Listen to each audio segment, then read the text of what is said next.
Day 1 na nga ng mga person sa Mindanao travel nila. Hello mga mi! Bali gabi na nga nang nakarating ang mga person sa Cagayan. Kaya dilat na dilat pa at ang dami pang mga ikot. Bali that time nga si daddy na lang din ang nakatokang cook. O di ba hindi nyo kaya hanggang Mindanao siya pa din. Pero hindi siya driver. Uy! Bale that time nga kanya-kanya na lang din ng pag-aasikaso ng mga gamit na gagamitin pagka kinabukasan at 7 a.m. na nga ang call time.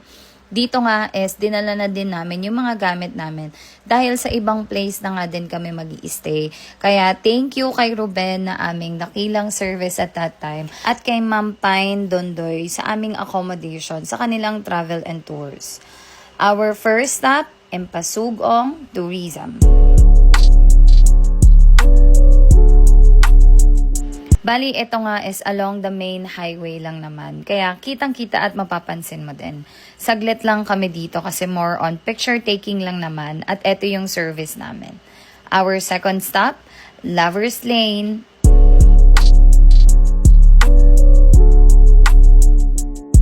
Along the roadside lang din naman siya, kaya marami rin talagang mga travelers ang nag-i-stop over dahil nga sa panoramic view ng mga bundok, burol ng Bukidnon.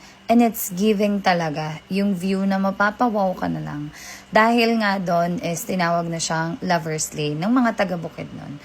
Dito nga picture-picture lang din naman ang ginawa ng mga person at nag-proceed na kami sa our third stop, the Cedar Falls. Cedar Falls is Center for Ecological Development and Recreation.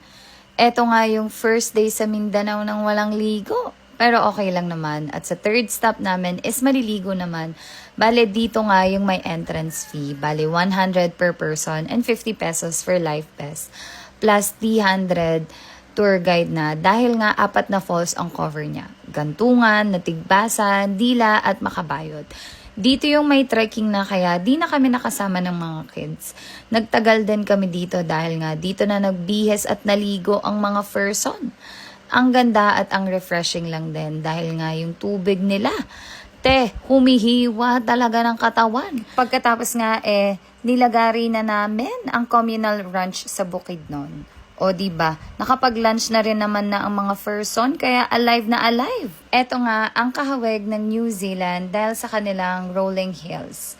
O diba, nagpicture-picture lang din kami at eto na nga ang aming drone shot. Di tulad ng ulap na kusang lumilisan, di tulad ng alon sa may dalampasigan. Ang pag-ibig ko'y di panandalian, di panandalian.